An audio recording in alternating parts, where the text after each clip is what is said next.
પ્રત્યક્ષ દર્શન એટલે મને સમજાય છે ત્યાં સુધી કેવલ દર્શન, અને કેવલ દર્શનનો અભાવ તો છે જ, કેવલ જ્ઞાન નથી એટલે, પણ કેવલ દર્શનના સંભવનો અભાવ છે. એને કેવલ દર્શન પ્રગટે એટલે કે કેવલ જ્ઞાન પ્રગટે એવું સંભવ એટલે શક્યતા, સંભવ એટલે કારણ.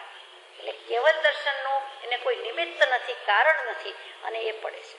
એ પત્ર આવે ત્યારે આપણે લઈશું, કારણ કે વિષય બદલાઈ જાય છે આખો, પણ આવો ભાવ છે. પ્રત્યક્ષ દર્શન, આત્માનું પ્રત્યક્ષ દર્શન થવું જોઈએ, કેવલ જ્ઞાન. આત્મા નિત્ય પ્રત્યક્ષ, એમ જે તદ્દન આત્મા જ થઈ જવું જોઈએ, એટલે કે કેવલ જ્ઞાન થવું જોઈએ, કેવલ દર્શન થઈ જવું જોઈએ. એના સંભવનો અભાવ છે, એનું કારણનો એને અભાવ છે, એના નિમિત્તનો એને અભાવ છે. એ જઈ શકવાનું નથી.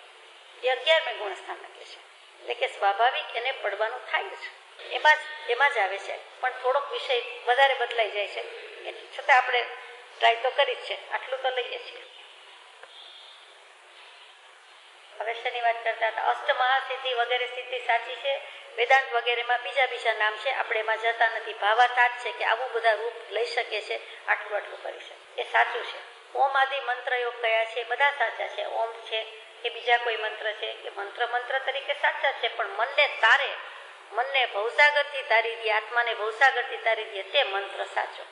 મંત્ર આપણે કહીને ત્રાહીમામ પોકારી ગયા, ત્રાસ થયો એટલે રક્ષણ કરવું, અને મનને રક્ષણ કરે. તે મનનું રક્ષણ કરે, મન શુભાશુભમાંથી નીકળી જાય અને શુદ્ધમાં આવી જાય, તો કે એ રક્ષણ કરે તે મંત્ર. એટલા માટે આપણે મંત્ર બોલીએ છીએ, ધૂન બોલીએ છીએ, જાપ કરીએ છીએ વગેરે. આત્મ ઐશ્વર્ય પાસે સર્વલ છે. આ બધું સાચું છે, પણ આત્માનું અનંત ઐશ્વર્ય છે. આત્માની પાસે અનંત જ્ઞાન, અનંત દર્શન, અનંત સુખ, અનંત વીર્ય. એને આત્માની અનંતી ઐશ્વર્ય છે, એ અનંતી શોભા શ્રી લક્ષ્મી પાસે. આ બધું અલ્પ છે, થોડુંક જ છે. આત્માની અનંત શક્તિ પાસે આ શક્તિ જાણે મર્યાદિત છે, લિમિટ આવી ગઈ કે 8 મહાસિદ્ધિ. પેલામાં 8 શક્તિ એમ નથી કીધું, અનંત શક્તિ છે, એમાં 8 સુરસુર્યા જેવું કહેવાય. અનંત પાસે 8 શું કહેવાય? આપણે 9 પાસે 8 ઓછા કહેવાય, 100 પાસે 8 ઓછા કહેવાય, 8000 પાસે ઓછા કહેવાય, 8 અબજ પાસે ઓછા કહેવાય. તો અનંત પાસે 8 શું? સીધો જ જવાબ છે, કાંઈ જ નહીં. અહીંયા પણ 8 આવ્યું. 8 રૂચક પ્રદેશ, 8 કર્મ, 8 મહાસિદ્ધિ. જ્યાં આત્મસ્થિરતા છે ત્યાં સર્વ પ્રકારના સિદ્ધિ યોગ વસે છે. એ તો આપણે વાંચ્યું. આ કાળમાં તેવા પુરુષો દેખાતા નથી, એટલે કોઈને અપ્રતીતિ આવવાનું કારણ છે. ખાતરી થતી નથી, વિશ્વાસ બેસતો નથી, પણ વર્તમાનમાં પણ કોઈક જીવમાં તેવી સ્થિરતા જોવામાં આવે છે. એમ કહીને પરમ કૃપાળુ દેવે પોતાને છે એમ કહી દીધું કહેવાય.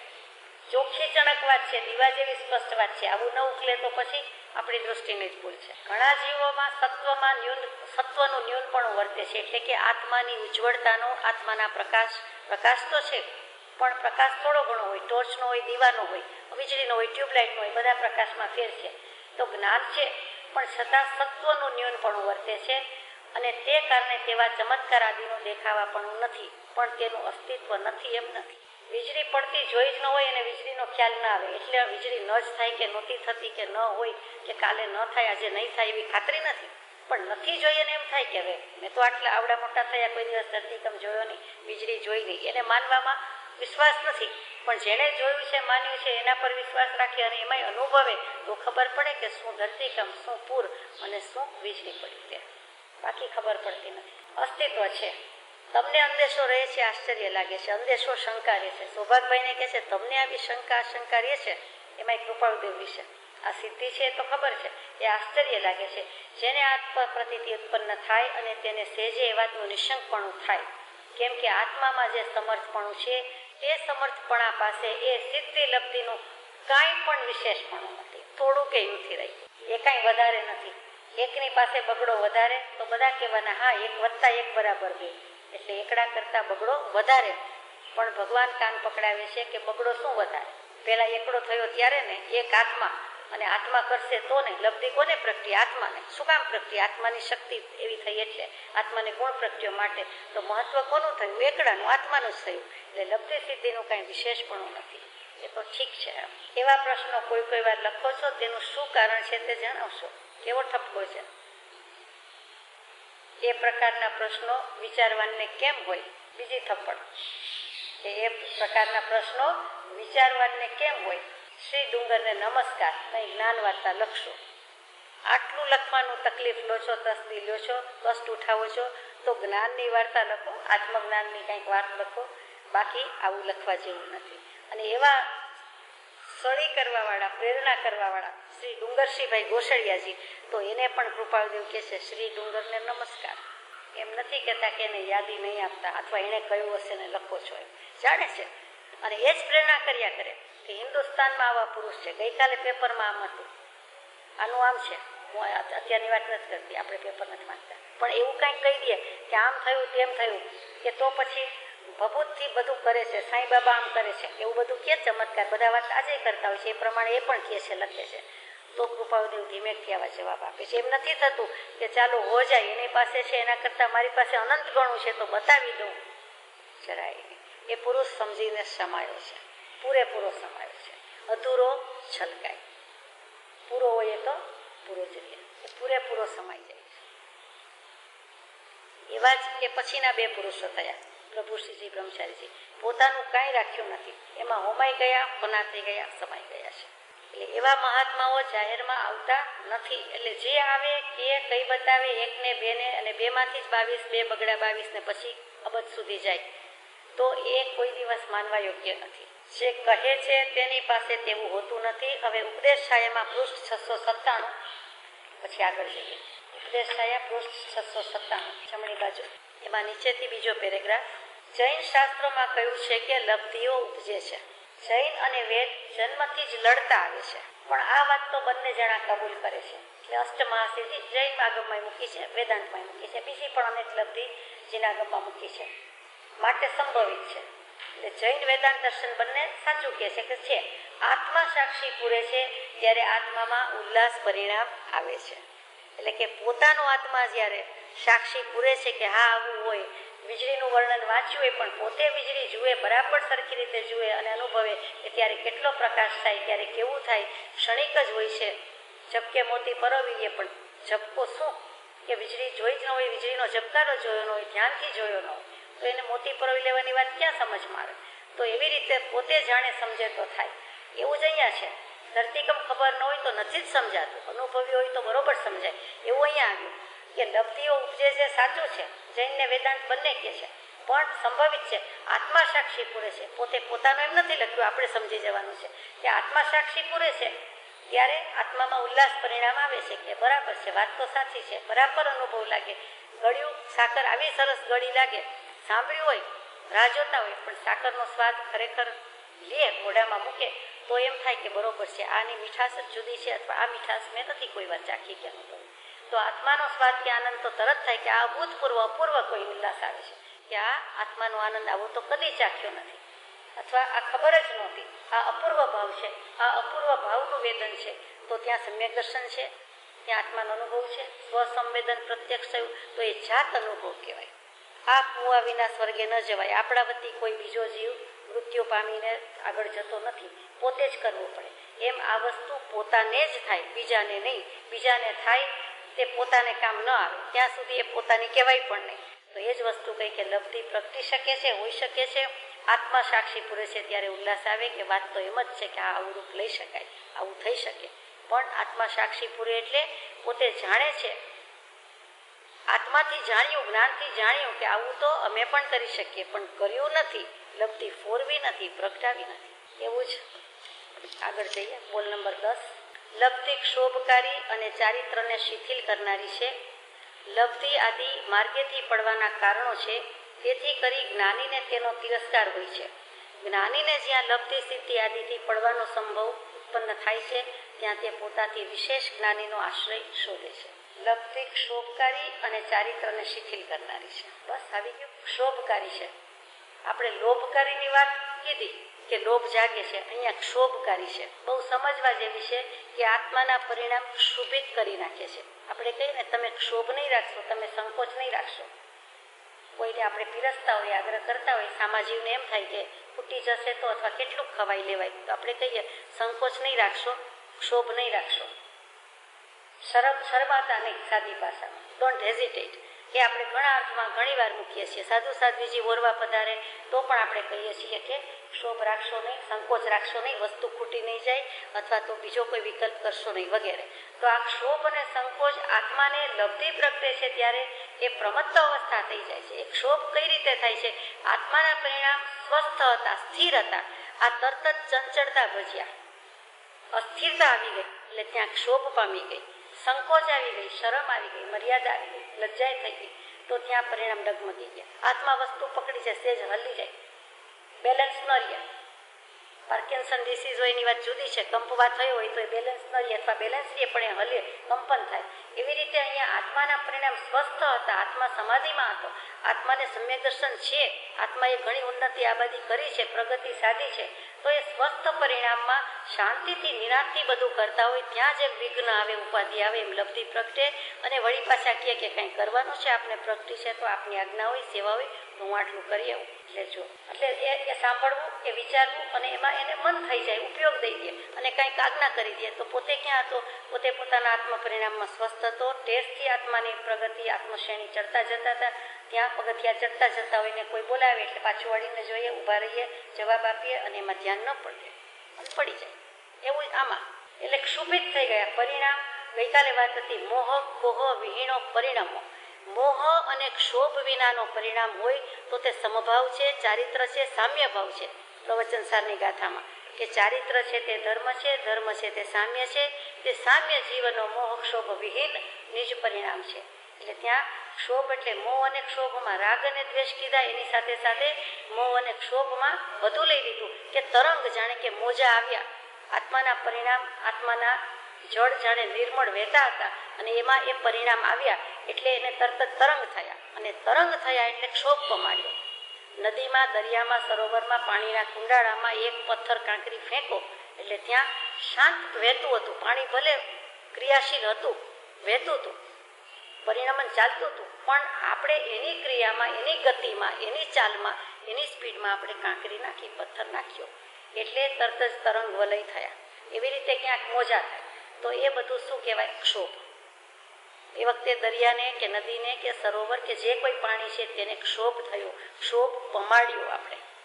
આપણે પહોંચાડવામાં, પમાડવામાં નિમિત્ત થયા અને એક ક્ષુભિત થયું. આપણને કોઈ ઠેસ પહોંચાડે, ઠોકર વાગે એવું, મનને ઠેસ પહોંચાડે એવું કહે, ચોટ વાગે એવું કહે તો આપણને ત્યારે શું કહેવાય કે આપણા મનના પરિણામ ક્ષુભિત થયા. બધા ખોટું લાગી જાય. ખોટું લાગે એવું હોવું જ ન જોઈએ, પણ માનો કે લાગ્યું તો આપણે શું કહીએ કે મારા મનના પરિણામ ક્ષુભિત થયા, ક્ષોભ થયો. સંકોચ શરમય થઈ અને કોઈ વાર આપણે ખડબડી ઉઠ્યા, ખડબડાટ આવી ગયો, ક્ષુબ્ધ થઈ ગયા. એ ક્ષુભ ઉપરથી ક્ષોભ અને ક્ષુબ્ધ, પેલું લુભ ઉપરથી લોભ અને લુબ્ધ, આ ક્ષુભ ઉપરથી ક્ષોભ અને ક્ષુબ્ધ. એટલે લુબ્ધ અને ક્ષુબ્ધ બંને થાય છે અને ચારિત્રને શિથિલ કરનારી છે. એટલે ત્યાં ચારિત્ર ગયું.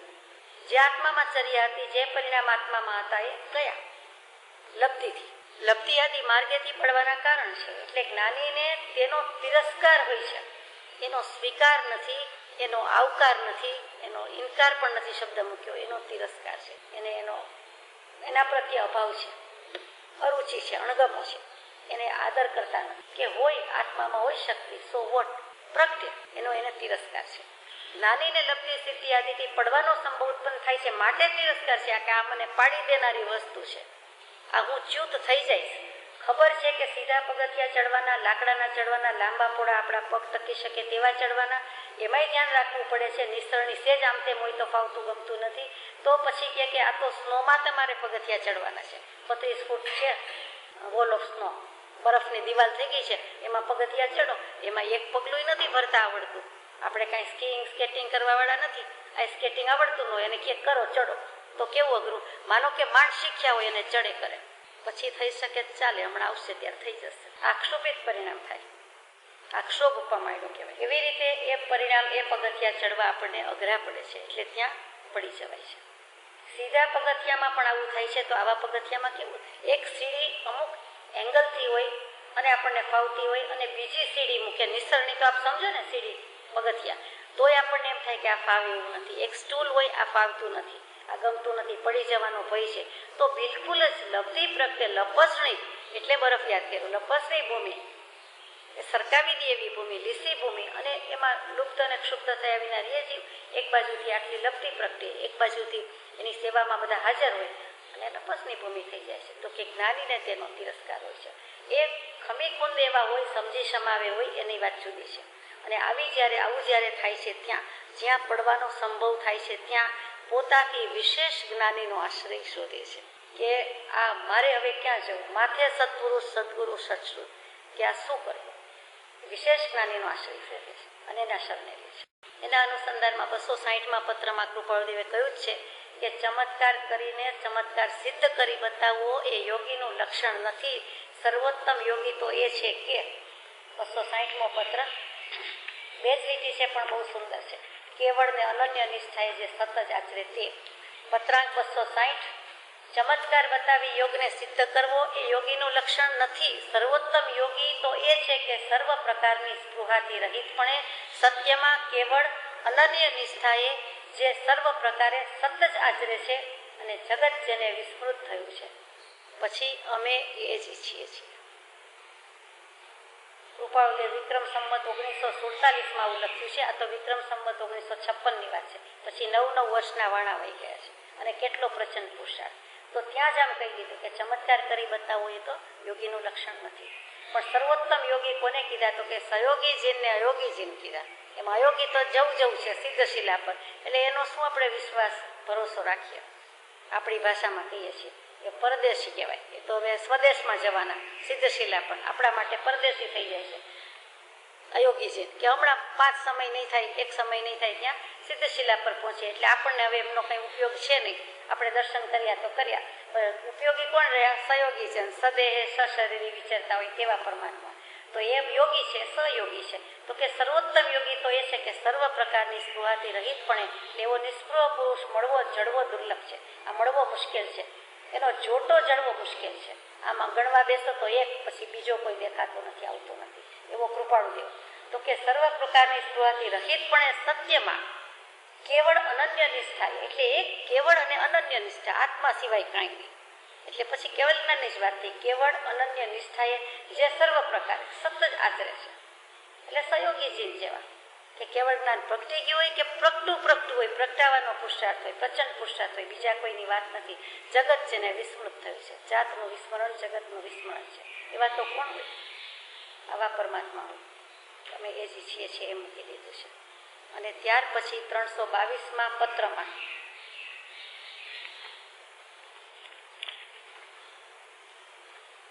સૌભાગભાઈની જ વાત છે કે લબ્ધિ સિદ્ધિની અપેક્ષાવાળા સૌભાગભાઈ અને એમના જ વચનમાં એવું આવે છે, એમના જ પત્રમાં એવું આવે છે કે માગી ખાઈને ગુજરાન ચલાવશું પણ ખેદ નહીં પામીએ. એ જ્ઞાનના અનંત આનંદ આગળ તે દુઃખ તૃણ માત્ર છે. આ ભાવાર્થનું જે વચન લખ્યું છે તે વચનને અમારો નમસ્કાર હો.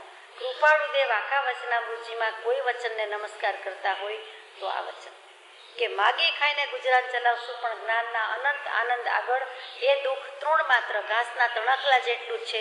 એમ સૌભાગભાઈએ જવાબ આપ્યો છે. ઇન્વર્ટેડ કોમર્સમાં ઉત્તરણ ચિહ્નમાં લખાયું છે આ વચન. એટલે સૌભાગભાઈએ આવો જવાબ આપ્યો હતો કે હવે અમને આજીવિકા નિર્વાહની ચિંતા નથી. જે લબ્ધિ સિદ્ધિની અપેક્ષા રાખતા હતા એ કહે છે કે જ્ઞાનના અનંત આનંદ આગળ હવે એ દુઃખ તો તણખલા માત્ર છે. એ ધેટ મીન્સ એ વખતે એ પામી ગયા એટલે આવું વચન નીકળ્યું છે. તો કૃપાળુદેવ જેવા જવાબ આપે છે. ધન્યવાદ, પીઠ થાપડે છે, શાબાશી કે તે વચનને અમારો નમસ્કાર. આવું આ એક જ વચન છે. અને એવું જે વચન તે ખરી યોગ્યતા વિના નીકળવું સંભવતું નથી. ખરી યોગ્યતા એટલે ખરી પાત્રતા થઈ ગઈ સૌભાગભાઈની. મૂળમાં હતી જ, પછી ખરી થઈ. શું સ્વરૂપ છે મારું? ખરું. ખરી યોગ્યતા ખરું. એટલે જ શૂન્ય આકાશ અનંત પાસે લઈ જાય તેવું. એક એક શબ્દમાં ઋષભદેવ ભગવાને ભાષા શીખવાડી ઘણો ઉપકાર છે. નહીં તો શું થાય? અમે મૂક્યું છે પોલ નંબર 11માં કે આત્માની યોગ્યતા વગર એ શક્તિ આવતી નથી. આત્માએ પોતાનો અધિકાર વધારવાથી તે આવે છે. એટલે કહેવાયું કે આત્માની યોગ્યતા કેવી રીતે આવી? તો કે એ પોતાનો અધિકાર વધાર્યો ત્યારે, આત્મા કંઈક સમજ્યો ત્યારે. એટલે ખરી યોગ્યતા વિના આ વચન નીકળવું સંભવતું નથી. સૌભાગભાઈ ખરા યોગ્ય થઈ ગયા છે. આપણને લાગુ પડે છે કે આત્માની યોગ્યતા વગર એ શક્તિ એટલે લબ્ધિ વગેરે આવતી નથી. અને આત્માએ પોતાનો અધિકાર વધારવાથી આવે છે. અધિકાર એટલે બધું જ, યોગ્યતા, પાત્રતા, સત્તા, હકુમત, બધું. આત્માનું રાજ પોતાના ઉપર જ્યારે ચાલે ત્યારે કહેવાય કે આત્મા આત્મા થઈને રહ્યો, બોલ્યો, બેઠો. આત્માનું કીધું આત્મા કરે ત્યારે કહેવાય. અત્યારે આપણને શરીર, ઇન્દ્રિયો, દેહ વગેરે લઈ જાય છે, ભાગ પડાવી જાય છે. આત્મા ભાવ કરે છે એ પ્રમાણે શરીર ઇન્દ્રિયો પ્રવર્તી નથી. એને પ્રવર્તોય તો પ્રવર્તે. આત્મા કે મને જવાનું મન નથી પણ હમણાં પગ કે ચાલવાનું છે, જવાનું છે તો ચાલવા માંડશે. તો આત્મા શેઠ છે. અને ઇન્દ્રિયો સેવક છે, આત્મા સ્વામી છે, માલિક છે અને ઇન્દ્રિયો ગુલામ છે, એમ હોવું જોઈએ. એની બદલે આપણને ઇન્દ્રિયો છે એ બધી ગુલામની બદલે રાજા થઈ ગઈ છે, શહેનશાહ થઈ ગઈ છે, સ્વામી થઈ ગઈ છે અને ઊંધું થઈ ગયું છે. રોલ પલટાઈ ગયો છે. 5 મારામાં ઊંચા મહાન માણસો ઊંચા નીચા થશે, નીચા ઊંચા આવશે. એ આમ પણ સમજાય છે આપણને કે શેઠ કોણ ને નોકર કોણ, સ્વામી કોણ અને સેવક કોણ, માલિક કોણ ને ગુલામ કોણ. 12મો બોલ છે, દેહ છૂટે છે તે પર્યાય છૂટે છે, પણ આત્મા આત્માકારે અખંડ ઊભો રહે છે. પોતાનું કાંઈ જતું નથી, જે જાય છે તે પોતાનું નથી એમ પ્રત્યક્ષ જ્ઞાન થાય નહીં ત્યાં સુધી મૃત્યુનો ભય લાગે છે. વિષય બદલાઈ ગયો જાણે. લબ્ધિની વાત પૂરી થઈ, યોગ્યતાની વાત આવી અને આત્માને યોગ્યતાની જ વાત છે કે આત્માની યોગ્યતા લબ્ધિ પ્રાપ્ત કરવા માટે કંઈ જરૂર નથી. અમારે તો અનંત લબ્ધિ છે તે જોઈએ છે, કેવળ જ્ઞાન જોઈએ છે, કેવળ જ્ઞાનના માટે આત્મજ્ઞાન જોઈએ છે. તેની યોગ્યતાની વાત કરીએ છીએ કે ક્યારે થાય, કેમ થાય, તો કે દેહ છૂટે છે તે પર્યાય છૂટે છે, બીજું કાંઈ નથી. પર્યાય તો હવે સમજો એટલે હવે કહેતી નથી, પૂતગલ છે અને દેહ છે તે પર્યાય છે. અત્યારે મનુષ્યની પર્યાય છે, દેવગતિમાં જાય તો દેવ પર્યાય, નરકમાં જાય તો નારક પર્યાય, પશુ પંખી થાય તો તે પ્રમાણે. તો એ તો ખોડિયું છૂટે છે, એ તો અંગ જાય છે, શરીર જાય છે, કાયા જાય છે. કાયામાં કંઈ માયા કરવાની વાત હા પાડી છે? જરાય નહીં. આરે કાયા અને માયાનો ભરોસો નથી રે ભાઈ, તો એ તો કરવા જેવું નથી. તો દેહ છૂટે છે તે પર્યાય છૂટે છે. શ્વાસ લેવાનો બંધ થઈ ગયો, શ્વાસ લેવા મૂકવાનો બંધ થઈ ગયો. આત્માને શું લેવા દેવા છે, લાગે વળગે છે? આત્માને તો સ્વાર્થી પાછો બીજે દેહ ખોડિયું ધારણ કરે છે, જતું રહે છે. એની પાસે બધો રેકોર્ડ છે, એ પ્રમાણે સ્વામી અધિકારી માલિક થઈને જતો રહે છે. તો દેહ છૂટે એમાં રડવાનું શું? પોતાનો છૂટે કે બીજાનો છૂટે એવા આવા આશયથી સમજાવ્યું લાગે છે. પણ આત્મા આત્માકારે અખંડ ઊભો રહે છે. એટલે કે આત્મા તો આત્માકાર જ છે, એનો કંઈ થતું નથી, પોતાનું કંઈ જતું નથી. જે જાય છે તે પોતાનું નથી એમ પ્રત્યક્ષ જ્ઞાન થાય નહીં ત્યાં સુધી મૃત્યુનો ભય છે. દેહને આત્માનો વિવેક થઈ જાય, બંને ભિન્ન લાગે તો આપણને દુઃખ લાગતું નથી, ડર લાગતો નથી. ડર શેનો છે? મૃત્યુનો. શું કામ છે? તો કે દેહ છે એ મારો છે, મારો પોતાનો છે અને એ જતો રહે તો શું, અને બીજાનો હોય તો પણ જતો રહે તો શું, એવું થતું નથી. એ તો જવાબ સર્જાયેલો છે, એમ બોલાય છે, ગવાય છે. પણ આત્મા ભાવથી ભાવતો નથી. જો ભાવી શકે તો એનું કલ્યાણ છે. આત્મસિદ્ધિજીમાં કૃપાળુદેવે 541માં પાના પર મૂક્યું છે, તે વાંચીએ. પાન નંબર 541, ત્રીજો પેરેગ્રાફ લઈએ. દેહ છે તે જીવને માત્ર સંયોગ સંબંધે છે, પણ જીવનું મૂળ સ્વરૂપ ઉત્પન્ન થવાનું કંઈ તે કારણ નથી. અથવા દેહ છે તે માત્ર સંયોગથી ઉત્પન્ન થયેલો એવો પદાર્થ છે, વળી તે જળ છે એટલે કોઈને જાણતો નથી. પોતાને તે જાણતો નથી તો બીજાને શું જાણે? વળી દેહરૂપી છે, સ્થૂળ આદિ સ્વભાવવાળો છે અને ચક્ષુનો વિષય છે. એ પ્રકારે દેહનું સ્વરૂપ છે તો તે ચેતનના ઉત્પત્તિ લઈને શી રીતે જાણે? અર્થાત પોતાને તે જાણતો નથી તો મારાથી આ ચેતન ઉત્પન્ન થયું છે એમ શી રીતે જાણે? અને મારા છૂટી જવા પછી આ ચેતન છૂટી જશે અર્થાત નાશ પામશે એમ જડ એવો દેહ શી રીતે જાણે? કેમ કે જાણનારો પદાર્થ તો જાણનાર જ રહે છે, દેહ તે જાણનાર થઈ શકતો નથી. તો પછી ચેતનના ઉત્પત્તિ લયનો અનુભવ કોને વશ કહેવો? જે રોજ ગાઈએ છીએ તે જ કે ચેતનના ઉત્પત્તિ લય કોના અનુભવ વશ્ય? દેહ છે તે જીવને માત્ર સંયોગ સંબંધે છે. સંયોગ છે તેનો વિયોગ છે જ. જો સમવાય સંબંધ હોય તો સાથે રહેલું હોય. સાકરમાં રહેલી મીઠાશ કે ગળપણનો સ્વાદ, તો એ બંનેનો ત્યાં સમવાય સંબંધ કહેવાય કે મીઠાની ખારાશ કે સાકરની ગળાશ એ બંને સાથે જ રહેલા છે. એક વસ્તુ લઈ લ્યો તો એનો ગુણધર્મ લક્ષણ એમ ચાલશે નહીં, બંને સાથે જ છે. જ્યારે આમાં તો કે સંયોગ સંબંધ છે. આપણે આટલું સ્વીકારી શકીએ તો બહુ થઈ ગયું, બીજું કાંઈ કહેવાનું રહેતું જ નથી. દેહને ઉત્પત્તિ અને દેહના લયનું જ્ઞાન જેના અનુભવમાં વર્તે છે તે દેહથી જુદો ન હોય તો કોઈ પણ પ્રકારે દેહની ઉત્પત્તિ અને લયનું જ્ઞાન થાય નહીં. અથવા જેની ઉત્પત્તિ અને લય જે જાણે છે તે તેથી જુદો જ હોય, કેમ કે ઉત્પત્તિ લયરૂપ ન ઠર્યો પણ તેનો જાણનાર ઠર્યો, તો તે બેની એકતા કેવી રીતે થાય? ન થાય. બધાનો ઉપયોગ આમાં હોય એવું હવે લાગતું નથી. થાકી ગયા, પૂરું કરીએ. ચાલો. પત્રાંક 833માં આના જ અનુસંધાનમાં પત્રાંક 833માં ત્રીજો પેરેગ્રાફ.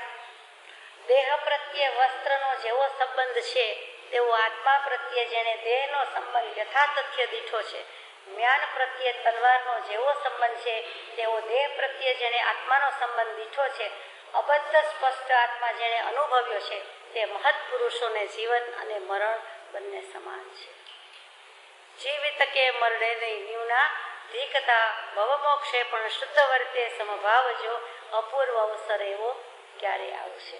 માટે જ્ઞાની મૃત્યુ મહોત્સવ તરીકે જોઈ શકે છે. એને ભય નથી, કોઈ પણ પ્રકારે ભય નથી. મૃત્યુનો ભય તો નથી જ, બીજા એકેય ભય નથી. જ્ઞાની નિર્ભય છે, નિઃશંક છે, નિર્ભય છે અને તેથી નિસંગ એટલે મુક્ત થઈ શકે છે. અજ્ઞાનથી જ્ઞાન કે જ્ઞાનથી અજ્ઞાન જે પોતે નિવૃત્ત થયું તે કાળે જ જ્ઞાની મુક્ત છે. એને ત્યાં જ એ અનુભવ આવે છે, એવો ભાવ આવી જાય છે. એટલે કપડાં બદલાવીએ છીએ એવી જ રીતે આ ખોળીઓ બદલાવાની આપણને આજ્ઞા છે કે જેમ વસ્ત્રનો સંબંધ દીઠો છે કે કપડું જૂનું થાય છે, પાટી જાય છે, બગડી જાય છે, મેલું થાય છે, અથવા તો રોજ એક ક્રિયા છે બદલી નાખીએ છીએ, એ કેટલી આસાનીથી છોડી દઈએ છીએ કે એમાં શું, અને એ તો કરવાનું જ હોય. એવી જ રીતે આત્મા પણ દેહને છોડીને જતો રહે છે. તો આપણે અત્યારે વિચાર કરી રાખવા જેવો છે કે એમાં શું, એ તો આગળ જાય. દેહ પાસેથી કામ લીધું અને આત્મા સ્વાર્થી છે તો દેહ સમજવું જોઈએ કે હું સ્વાર્થી એમ, એવું તો છે નહીં. બંને દ્રવ્ય જુદા છે અને નિજ નિજ રૂપે સ્થિત થાય છે. એ સ્વીકારી લેવા જેવું છે કે જેવું જ્ઞાની પુરુષે કહ્યું એવું જ મારે કરવા જેવું છે. બોલ નંબર 13. ગુરુ ગણધર ગુણધર અધિક સકલ પ્રચર પર ઓર વ્રત તપધર તનુ નગન તર વંદવ વૃષશિર મોર. શ્રી કાર્તિકેય સ્વામી થઈ ગયા. એમણે કાર્તિકેય અનુપ્રેક્ષા શાસ્ત્ર લખ્યું.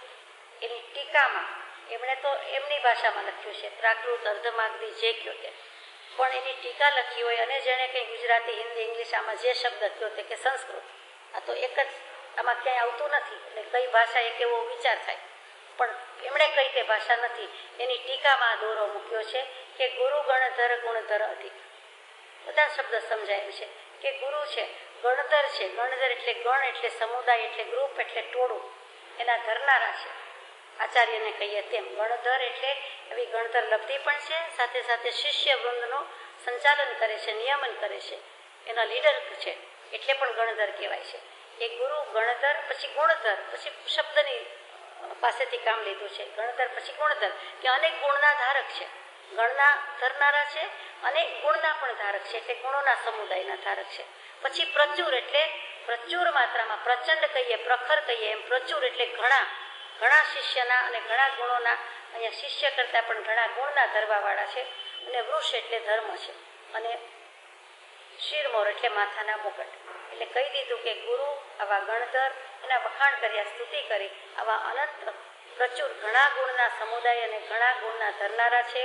અને વ્રત તપધર, અનેક વ્રતને તપના ધરનારા છે. તનુ નગનતર, નગ્ન થઈને દેહ ભાવ, નગ્ન ભાવ, કુંડ ભાવ સહ સ્નાનતા અદંત ધોવન આદિ પરમ પ્રસિદ્ધ જો દિગંબર આમના પ્રમાણે યથાજાત. અને એવી રીતે નગ્ન તે આત્મમગ્ન, એ પણ કૃપાળુદેવની વ્યાખ્યા છે. એમાં મગ્ન રહેલા છે. વંદવ વૃષ શિરમોર, ધર્મના શિરમોર થઈને રહેલા છે. વૃષ એટલે ઋષ અને વૃષ એટલે ધર્મ, એના શિરમોર એટલે એના શિરોમણી, જીન ઉપરથી જીનેન્દ્ર, તીર્થ ઉપરથી તીર્થંકર, એને હું નમન કરું છું. એટલે ધર્મના ધારક છે. તીર્થંકર દેવ તો થઈ ગયા, પછી ગણધર દેવ થયા, અને એવા જે કોઈ ગુરુ એટલે આચાર્ય, ઉપાધ્યાય, મુનિ, બધા જ આ ધર્મના ધારક છે, માથાના મુગટ છે. એ બધાને હું વંદન કરું છું. મંગલાચરણ રૂપે આ ગાથા મુકાયેલી છે. ત્યાં કંઈ વાત થઈ હશે એટલે આ વ્યાખ્યાન સરમાં અત્યારે અચાનક આપણને આ આવ્યું એમ લાગે. શબ્દોના જ અર્થ છે એટલે આપણે 2 મિનિટમાં પૂરું કરીએ છીએ. બોલ નંબર 14. અવગાઢ એટલે મજબૂત. ગાહ ઉપરથી ગાહ ક્રિયાપદ છે, સંસ્કૃતમાં વર્બ છે. ગાહ હળદો, પછી ગાઢ, એના પરથી અવ વત્તા ગા એટલે અવગાઢ, એટલે મજબૂત, થોડુંક મજબૂત અને વધારે મજબૂત. પછી પરમ અવગાઢ એટલે ઉત્કૃષ્ટપણે મજબૂત. આપણે માનો કે 2 હાથ ભેગા કર્યા હોય અને આપણે મજબૂત રીતે સખ્તાઈથી, દ્રઢતાથી પકડી રાખ્યા હોય, સ્થિરતાથી પકડ્યા હોય, પછી એકદમ પકડી રાખીએ કે એકદમ જોરથી મુઠ્ઠી વાળીએ કે 2 હાથ પકડી રાખીએ, એવી રીતે ધર્મ કે સમ્યક દર્શન, અવગાઢ, ગાઢ મિથ્યાત્વ, એની સામે ગાઢ સમ્યક દર્શન, પછી ગાઢ પરમ અવગાઢ સમ્યક દર્શન, એટલે ત્યાં કેવલ જ્ઞાન થાય તે. એટલે અહીંયા સમ્યક દર્શનની વાત નથી, માત્ર શબ્દ છે પણ સમજવા માટે છે.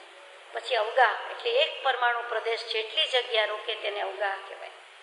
અવગાહ એક બિંદુ જેટલી જગ્યા રોકે તો આપણે બિંદુની અવગાહના કહીએ. સિદ્ધ ભગવાન જેટલી જગ્યા રોકે તો એટલી અવગાહ ના કહીએ. આપણે જેટલી જગ્યા બેસીને રોકીને બેઠા છીએ અત્યારે તો એ અવગાહ કહેવાય. આત્મા પ્રદેશો અંદર છે, પણ બહારથી જે સ્ટ્રક્ચર પ્રમાણે જેટલી લંબાઈ, પહોળાઈ, ઊંડાઈ, ઊંચાઈ બધું લીધું છે તો એ આપણે અત્યારે એટલું રોક્યું છે.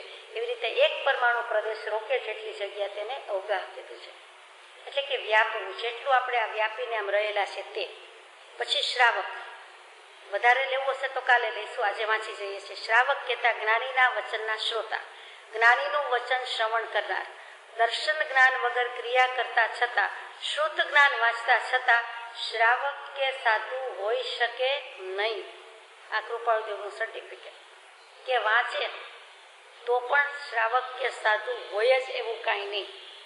જ્ઞાન દર્શન વગર ક્રિયા કરવા છતાં, અત્યારે બધી જ ક્રિયા કરતા હોય, સામાયિક, પ્રતિક્રમણ, ભક્તિ, વાંચન, તો પણ જો જ્ઞાન દર્શન પ્રાપ્ત નથી થયા, સમ્યક દર્શન, સમ્યક જ્ઞાન પ્રાપ્ત થતા નથી, તો એને શ્રાવક કે સાધુ કયા જતા નથી. ઔદયિક ભાવે તે શ્રાવક, ઉદય છે એટલે બધા મને મુમુક્ષુ કહે છે, આપને મુમુક્ષુ કહે છે, શ્રાવક કહે છે તો શ્રાવક કુળમાં જન્મ્યા છીએ, જૈન છીએ જન્મે તો કહે છે, અથવા કેટલાક વ્રત નિયમ લીધા હોય તો કહે છે, અથવા તો મુમુક્ષુ તરીકે ઓળખાણ છે તો કહે છે. પણ એ ઔદયિક ભાવે કહેવાય, પારિણામિક ભાવે કહેવાય નહીં. જીવ તે પ્રમાણે પરિણમી ગયો છે એમ કહેવાય નહીં. આત્માર્થીના લક્ષણ વાંચીએ, બોલીએ, ગાઈએ બધું, પણ તેથી કંઈ આપણે આત્માર્થી કહેવાય નહીં. કોઈ પત્રમાં આત્માર્થી લખે પણ વિચારવું કે હું આત્માર્થી છું અથવા ખરેખર છું, આ તો વિચાર જ ન આવે કે એટલું તો લખે જ ને, આત્માર્થી કે મુમુક્ષુ, એમાં શું? એમ નથી, તરત જ બેઠો થઈ જાય છે કે મને લખ્યું. આપણને કોઈ પરમ પૂજ્ય લખે તરત થાય કે મને શું લખવાનું છે, કહેવાનું છે, આમ કેમ કહ્યું? તો વિચાર આવે તો બધા કે આત્મા પૂજ્ય છે, શુદ્ધ છે એટલે બધા પૂજ્ય. પણ એકને કે ને બીજાને ન કે તો તરત થાય કે કેમ આ બધા આત્મા શુદ્ધ છે, પૂજ્ય છે તો બધા પૂજ્ય છે. પછી પરમ પરમ પરમ પૂજ્ય લખે તો વિચાર થાય કે નહીં કે આ શું છે? કરાય જ નહીં. પરમ ઉપકારી કહીએ તો આપણને થાય કે નહીં? એવી રીતે આપણને આત્માથી લખે કે કોઈ બોલે તો એમ થાય કે નહીં કે આપણે આત્માથી છીએ? આ તો ટેકન ફોર ગ્રાન્ટેડ કે આપણે આત્માથી છીએ જ, આપણે મુમુક્ષુ છીએ જ. તો કૃપાળુદેવ પછી થપ્પડ મારે કે મુમુક્ષુની વ્યાખ્યા બોલો અથવા વાંચો, એટલે આપણે બોલવા જેવું ન રહીએ કંઈ. કે સર્વ પ્રકારની મોહાશક્તિથી મૂંઝાઈને એક મોક્ષ માર્ગને વિશે યત્ન કરે. થોડીક મોહાશક્તિથી માંડ મૂંઝાણા હોય, સર્વ પ્રકારનીથી મૂંઝાયા છીએ તો વિચાર કરવાનો. આપને નથી કહેતી, હું તમારી વાત કરું છું, મને મારી વાત કરું છું. સ્થવિર એટલે સ્થિર, જામેલ, અને એક સાથે સાથે લઈ લઈએ સ્થવિર એટલે વૃદ્ધ સાધુ હોય, વૃદ્ધને પણ કહેવાય. માત્ર સ્થવિર એટલે સ્થિર અને જામેલ નહીં. અને કહેવું હોય તો એમ કે સંયમમાં સ્થિર, સંયમમાં જામેલા, એટલે કે ઘણા વર્ષના અનુભવી વૃદ્ધ, એ પણ સ્થવિર કહેવાય. 15મો બોલ છે સ્થવિર કલ્પ. જે સાધુ વૃદ્ધ થયેલ છે તેઓને શાસ્ત્ર મર્યાદાએ વર્તવાનો, ચાલવાનો જ્ઞાનીઓએ મુકરર કરેલો, બાંધેલો, નક્કી કરેલો માર્ગ, નિયમ, તે સ્થવિર કલ્પ. વ્યાખ્યાનસરમાં અગાઉ આવી ગયું છે સ્થવિર કલ્પ અને જીન કલ્પ, ત્યારે આપણે સવિસ્તર લીધું હતું એટલે આજે નથી લેતા, પણ એનો શબ્દાર્થ જ વિચારીએ છીએ કે જે સાધુ મુનિ વૃદ્ધ થયેલ છે, વયથી વૃદ્ધ થયા છે, અને તેમને શાસ્ત્ર મર્યાદા પ્રમાણે વર્તવાનો, પછી વિહાર કરી શકે, ન કરી શકે, કેમ થાય, એમને કેટલી છૂટ વગેરે જ્ઞાનીઓએ શાસ્ત્રોમાં જે મુકરર કરેલો, બાંધેલો, નક્કી કરેલો નિયમ છે, આજ્ઞા છે, તે સ્થવિર કલ્પ. કલ્પ એટલે મર્યાદા, કલ્પ એટલે આચાર. કલ્પ એટલે કલ્પના નહીં, અહીંયા કલ્પ એટલે મર્યાદા અને આચાર. પછી જીન કલ્પ એટલે એકાકી વિચરનારા સાધુઓને માટે કલ્પેલો, બાંધેલો, મુકરર કરેલો કાંઈ પણ જીન માર્ગ કે નિયમ. ઉત્કૃષ્ટ આચાર પાડનારા જે કોઈ શ્વેતાંબર સાધુ હોય તેનો વ્યવહાર વિધિ તે જીન કલ્પ કહેવાય.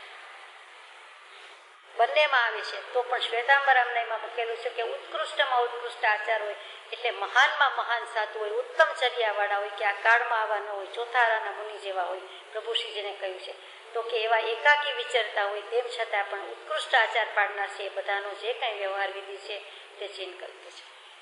પછી વિવાદ છે, એમાં આપણે જતા નથી કે આજકાલ એવા કોઈ જીન કલ્પી છે કે કેમ, આ કાળમાં કોઈ હોય કે કેમ.